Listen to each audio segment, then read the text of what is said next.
Hello friends. तो चलिए friends, आज हम इस वीडियो में जानने वाले हैं गैरी वाल्डी। ये गैरी वाल्डी है कौन और गैरी वाल्डी के बारे में क्या जानते हैं। तो आज इस वीडियो में हम यही चर्चा करेंगे कि गैरी वाल्डी है कौन और इनके बीच में हम क्या क्या समझते हैं। सबसे पहले आप पिक्चर देख लीजिए। यहाँ पे जो पिक्चर आपको दिखाई दे रहा है और ये है गैरी वाल्डी और इन्हें क्या क्या उद्देश्य है, इनका क्या काम था, क्या थे, इनके बारे में सब कुछ डिटेल में जानते हैं। सबसे पहले बात करते हैं कि इस बीच महान क्रांतिकारी गैरी वाल्डी का शस्त्र क्रांतिकारी के द्वारा दक्षिणी इटली के रियासतों के एकीकरण तथा गणतंत्र की स्थापना करने का प्रयास कर रहा था। गैरी वाल्डी पेशे से एक नाविक था। नाविक मतलब जानते हैं ना, जो नाव चलाने वाले होते हैं, वो थे।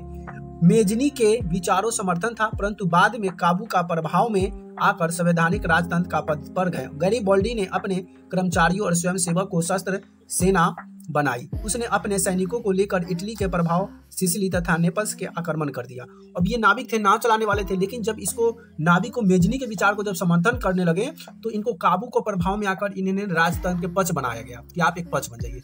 पक्ष बनाकर फिर इनसे युद्ध किया गया और नेपल्स के आक्रमण किए और शासक के अधिकांश जनता बुर्बो वंश, क्या है बुर्बो वंश, आप जानते हैं बुर्बो वंश क्या होता है? नहीं जानते? तो चलिए इसमें आप समझ लेते हैं। ठीक है, अब क्या होता है कि बुर्बो वंश के निःशुल्क शासक में तंग होकर गैरी वाल्डी का समर्थन बन गई। गैरी वाल्डी ने यहाँ गणतंत्रता की स्थापना की तथा विक्टर इमैनुअल के प्रतिनिधित्व के रूप में वहाँ का सत्ता संभाली। फिर उन्होंने कि वहाँ के राजपात्र जो होता है वो भी वहाँ पे संभालते हैं। प्रस्तुत काबू के विचार क्या था? काबू के विचार गैरी वाल्डी से नहीं मिलता था। अब मान लेते हैं कि सभी का विचार सबसे तो मिल नहीं सकता है ना, सभी का विचार अलग अलग होगा, हमारे पढ़ाने का तरीका अलग होगा, हमारे समझाने का तरीका अलग होगा, मेरी अपनी विचार अलग होगा। उसी तरह से सभी का विचार क्या था? अलग था। गैरी वाल्डी से नहीं मिलते थे, परंतु काबी ने उसकी दक्षिणी अभियान का समर्थन किया और 1862 में गैरी वाल्डी ने रोम पर आक्रमण का योजना बनाई। जब काबू ने गैरी वाल्डी के इस अभियान का विरोध किया तो रोम की रक्षा के लिए पीडमाउंटर की सेना भेज दी गई। जिससे कि अभी क्या है, इजराइल में और ईरान में भयानक युद्ध चल रहा है। अब इसके बीच में कोई आएगा नहीं, जो आएगा तो भाई वो तो फंस जाएगा कि भाई किसके समर्थन में बोलेगा, तो एक तरह से पक्षपात हो जाएगा, इसलिए कोई आ नहीं रहा है, देख रहा है। उसी तरह से गैरी वाल्डी का अभियान योजना त्याग दिया और दक्षिण इटली के जीत गए। अभी क्या होता है कि माउंट आबू सेना भेजी और गैरी वाल्डी की भेंट काबुल से हुई और गैरी वाल्डी के विक्टर मैनुअल की सौंप दिया गया। गैरी वाल्डी के दक्षिण क्षेत्र में शासक बनने का प्रस्ताव क्यूटर, क्या है प्रस्ताव क्यूटर, थोड़ा सा आपको हम बताते हैं प्रस्ताव। अब यहाँ देख लीजिए क्या था, प्रस्ताव क्विंट इमैनुअल द्वारा दिया गया, परंतु इसने इसे अस्वीकार कर दिया। लेकिन उन्हें स्वीकार नहीं किया कि मुझे नहीं चाहिए। वो अपनी सारी संपत्ति राष्ट्र समर्पित कर साधना किसान की भांति जीवन जीने और अग्रसित हुआ। मतलब वो चाहते हैं कि हमारे पास जितनी भी संपत्ति है, धन दौलत है, सभी हम गरीबों में और किसानों में दान कर दें और वह धन संपत्ति उसी के अग्रसित होगा। और अपनी सारी बलिदान, इस अभाव के कारण गैरी वाल्डी का चरित्र भारतीय स्वतंत्रता संग्राम के दौरान खूब प्रचलित हुआ।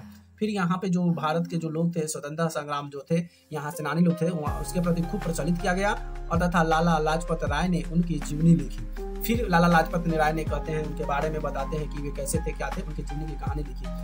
1862 ईस्वी में दुर्भाग्यवश काबुल की मृत्यु हो गई और इस तरह से वो भी पूरे इटली का एकीकरण नहीं देख पाया। रोम और वेनेसी के रूप में इटली का एकीकरण विक्टर इमैनुअल, उस वक्त क्या होता है, एमोलियन ने स्वयं किया और 1870 से 1871 में फ्रांस और प्रासा के बीच युद्ध छिड़ गया, जिस कारण फ्रांस के लिए पोप की संरक्षण प्रदान करना संभव नहीं था। विक्टर इमैनुअल ने इस परिस्थिति का लाभ उठाया और पोप ने अपने आप को वेटिकन सिटी के लिए किले में बंद कर लिया।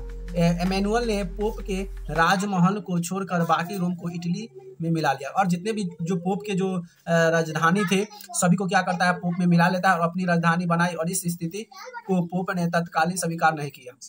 इस समस्या का अंत मुसोलिनी द्वारा निदान हुआ। अब उस पोप के साथ समझौता कर वेटिकन की स्थिति और स्वीकार कर लिया। इस प्रकार 1871 ईस्वी में इटली का एकीकरण मेजनी, काबूर, गैरी वाल्डी और राष्ट्रवादी नेताओं विक्टर मैनुअल जैसे शासक का योगदान के कारण पूर्ण हुआ। इस सभी घटनाओं के पश्चात राष्ट्रवादी चेतना सर्वोपरि थी और इस तरह से गैरी वाल्डी की कहानी होती है समाप्त। तो प्यारे बच्चों, ये छोटा सा क्लिप आपको कैसे लगा प्लीज कमेंट कर जरूर बताइएगा। ऐसे ही छोटे छोटे क्लिप देखने के लिए हमारे चैनल को सब्सक्राइब जरूर कर लीजिएगा। फिर मिलते हैं अगले वाले वीडियो में, तब तक के लिए चैनल को क्या करना है, सब्सक्राइब जरूर कर देना। वीडियो देखने के लिए बहुत बहुत धन्यवाद। Thank you so much, love you.